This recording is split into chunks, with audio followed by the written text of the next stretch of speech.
Hello guys, this is Vysh. So today Monday, so we'll discuss the history questions. Okay, and this time I have taken all the 2023 questions. Okay, at least I think 13 questions came. So 5 questions out of that I'll show you, and maybe next 5 questions in the next week's Monday history we'll do. So June 5 again. What is June 5? What is importance? If you know, tell in comment section. Okay, because now UPSC is asking what day, like June 1 is what, or May 30 is what, or when is National Handloom Day, when is Water Day. All these things UPSC is asking. Okay, so 2024 students, I am telling you now also.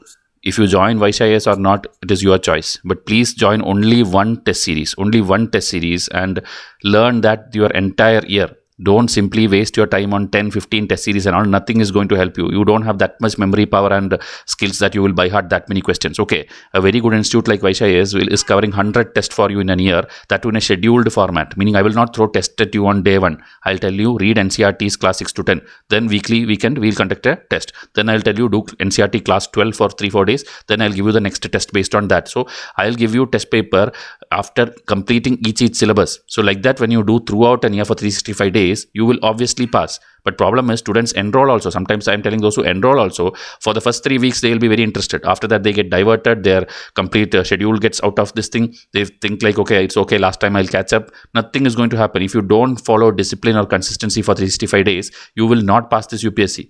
Okay, consistency doesn't mean you have to study 10 hours a day. You have to study just maybe one day 4 hours, next day at least 1 hour, then again 4 hours, 1 hour. That is also consistency. You have to every day work towards your goal. You cannot like 3-4 days take a break and then do vacation or roam around with your friends or chit chat with them. Then the study group concept, telegram concept, everything is rubbish. Nobody who has become the topper was studying in a group. They were all studying individually. Even if they met for discussions or test and all, they will have their own strategies and they have their own timetable. Everything was their own. Okay, they will not reveal it. They were all studying alone, and that is why they are toppers. So if you want to clear, believe one mentor, believe one test series, do only standard books. The few NCERTs which I tell, one standard textbook for each of the 4-5 subjects, and that is it. Don't do anything else. For mains, you have to read newspapers also. Don't overcomplicate with this PT 365 of 10 institutes. Okay, one institute was making PT 365 and all the other institutes started copy pasting from there and making their own version of PT 365, and now you think that is enough for you to prepare. That is not enough for you to prepare. Okay, so please learn what is UPSC. I have told all these things in this videos also, which I am doing analysis series of 23. Understand this exam. Okay, for 2024, a 1-year timetable I'll be making. It will be put out on YouTube. Those who want to model it can model. Those who enroll will be given that Excel sheet. Okay. So WhatsApp me and stay tuned and watch every single video, because I want people who are serious at least to clear this exam. The others are non-serious, means they will anyway fail. So that people I cannot guide. Those who are serious, I want you to come to me and I will guide you. Okay. So different lectures are there, and next year it is on May 26th. So you don't have much time. Okay. You have to start now seriously. Okay. So in which one of the following regions was this Dhanyakataka, which flourished as a prominent Buddhist center under the Mahasanghikas located? So this one, options are Andhra, Gandhara, Kalinga, Magadha. Now answer I will tell you, but your thing is you have to by heart, not by heart, you have to learn about the other options also. Okay, here answer is Andhra, and this I won't tell an easy question, it's a very difficult question. Why? Because Andhra is in news, new capital Amaravati is in news, everything you will study. But Amaravati's old name is Dhanyakataka. This is not mentioned in your standard NCERTs, or it is not, it's there in NCERT, I'll show you where. In NCERT, in class 12th, this chapter, Kings, Farmers and Towns, there is a map. In that map, instead of Amaravati, these people have Dhanyakataka. If you do a control F in your entire PDF, this is the only place where this word is mentioned. There is no separate notes other than this map. Wherever the textual thing is given in the textbook, nowhere this is mentioned. And nowhere it is told it is the old name of Amaravati. You will find it in the Upinder Singh textbook. And Upinder Singh textbook is a 1000+ pages, 1200 pages textbook, which I don't recommend you to study.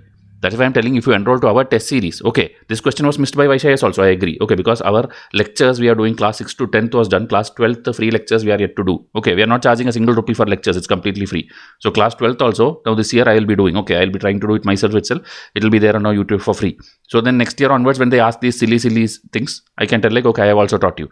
Okay. So now again, this Upinder Singh 1000, this thing, I will make MCQs out of it and include in my test series. That's the help I can do for you. But I will not recommend you to sit and read this textbook, because it's very, very factual, very, very bulky textbook. Okay, even I cannot by heart all the things which I claim history is my favorite and all. I cannot by heart all these things. That much content is there. I'll show you more questions today, then you will understand what I'm talking about. Okay, there is one Upinder Singh, and there is another one, Makhan Lal textbook, 2002 NCERT. It is old NCERT. Okay, from that this year at least 4 questions came directly. But I don't recommend again because it's very outdated old textbook and you cannot by heart this, okay, because you have many other things to study. It's not only history. Okay, so again, as I told, these options, Gandhara, Kalinga and Magadha, importance of it you have to study. Okay, next year that is where questions will come from. Now question number 2, with reference to ancient India, consider the following statements. The concept of stupa is Buddhist in origin. Stupa was generally a repository of relics. Stupa was a votive and commemorative structure in Buddhist tradition. Okay, so this is one of the easiest question if you studied standard books. Okay, so only 1, only 2, all 3, none. Okay, so statement 2 and statement 3, I'm sure you don't have any doubts that you know. Okay, whenever this Buddha die or anybody die and all, they like a burial. Okay, a burial mound, which we tell burial mound. Okay, burial mound, that is the initial form of that. Then after that they started making big arts and big this thing that Torana, which they call, and then gateway, and becomes a big structure. Okay, big you know, different places in Bihar UP area we have lot of stupas. Okay, then Ashoka also implanted stupa in many places in India and outside India. Okay, but now problem is the concept of stupa is Buddhist in origin. Okay, like Buddhist means Ashoka and all is after Buddhism's time. So before Buddha, before that 500 BC and all, did anyone make stupa, anyone make this burial? It's actually true. Okay, from the Vedic period it is there, and that is why here statement 2 and 3 is correct. This is wrong. So only 2 is correct. Okay, because they are asking the count. So it is there where? In Nitin Singhania. See, 1 year ago we done a lecture in that the first line of stupa, very first line in Nitin Singhania stupa, they are telling stupa was burial mound prevalent in India from the Vedic period. Okay, and they are telling stupas were popularized by Buddhist later. Meaning they did not originate it. It was not that time. It was before there, it was their burial mound, but they popularized it and made it bigger structures. So this is what UPSC asked from a standard textbook. You did not have to do Upinder Singh or other things and all. For art and culture, which is a standard book, it is Nitin Singhania. And NCERT, if you want, it is class 11th NCERT Fine Arts. These are the 2 only textbooks, standard textbooks. Do them. I am telling you, do standard textbooks and go. You will clear prelims next year. Okay. And if you are very finding it difficult, my test series will give you the filtered question format of that. Now, with reference to ancient South India, Korkai, Pumpuhar and Muchiri are well known as. Okay. So this question, I saw many coaching classes YouTube video. Very tough question, very hard, you cannot solve. This is not a tough question because these 3 are mentioned again in your NCERTs. In your R.S. Sharma. These are all standard books. Standard books for ancient history is what? Class 6th NCERT, Class 12th Part 1 and R.S. Sharma. This is your ancient history source. What is the source for medieval history? Class 7th NCERT, Class 12 Part 2 and then Satish Chandra. Okay, what is your source for modern history? Class 8th NCERT, Class 12th Part 2, Part 3 and then Spectrum. I am not telling Bipin Chandra, I am not telling Prasi to partition. I am telling only this much. These are the standard sources. If you did not do these textbooks, you have no right to tell that exam was tough. Okay, UPSC this year was tough, I agree, because of the pattern change and because of very weird, illogical questions they have asked, I agree. And cutoff will go very low, around 80 it will come. Okay, I am predicting 78 to 82 now. The more and more I analyze, this is where I reach. Okay, more and more I talk to students, this is where I reach. But this question was directly given in the Sangam literature chapter. Wherever Sangam is given, they have mentioned all these ports, map also, text also. So answer is ports. And you cannot ask, they are asking ports. Ports already it was asked 2019-20 time. They asked that question, I think Ponchappalli or something. Okay, I forgot the name actually. Some port is the most famous port of which dynasty? Answer was Kakatiya kingdom. They asked Kakatiya, obviously they'll ask Chola ports also, Sangam ports also. So ports was expected. You had to study ports. Okay, and that's why we made a specific question. That in the maps test we made old names versus new names of all the ancient Sangam port. So Muzri, Korkai, Pompire. That only they asked in the UPSC question also. Korkai, Pumpar and Muchiri. This Muchiri is a different pronunciation of this Muzri. That I did not teach you. I agree. But these 2 I taught you, right? Korkai and Pumpar. You just have to by heart these 10 ports. Not like I am telling study hundreds of ports and go. You cannot by heart. Whichever you could by heart, whichever is there in standard sources, that you have to study. Okay. So I am teaching you so that you don't repeat mistakes next year and you stay ahead compared to these other coaching brand people. Okay, the students. I want Vysh IAS students to outperform them. So which one of the following explains the practice of Vatta Kiruttal as mentioned in the Sangam poems? Now this again, if it was mentioned in any of the standard textbook, I would have taught you, but it is not there in the normal textbooks. This I will tell you from where the verbatim is taken. Okay, this is taken from Upinder Singh. Okay, as I told, that 1000-page textbook, right? That's a very huge textbook where a lot of terminology is given, and this exact verbatim is taken. Okay, defeated in battle, committed ritual suicide. Okay, by starving. In Jainism, there is a Sallekana concept where people die. I think Chandragupta also died like that. He came to Karnataka and then in a cave he sat and he starved and he died. So Sallekana we teach you because it is there in standard textbooks. Upinder Singh is not a standard textbook. It's actually a research textbooks kind of thing. Okay, because that much big it is. You cannot study 1,000 pages and go. I will not recommend you to study. Okay, again next year they'll see every line there is a italic term. Okay, italic font if you see. That means you are expected to by heart all these things. You cannot by heart. As I told, even I can't by heart. So now what you have to do is, don't bother about Upinder Singh. What is the term for this? Kings employing woman bodyguard. Is there a term? Go and find out. Learned persons assembling in royal court to discuss religion. Is there a term? Go and by heart. Young girls keeping watch over agriculture field. There will be a term. That is why UPSC has taken this. And it will be mostly there in the Upinder Singh or something. I will also research and try to find out. That is what the question will come next year. You think, okay, this came, let me go and buy out Upinder Singh. That is wrong. You have to find out the wrong 3 options and go find out where is the source of that. That is what question will come next year. Okay, no coaching class is going to teach you all these things. So please understand and implement. Question 5. Consider the following dynasty.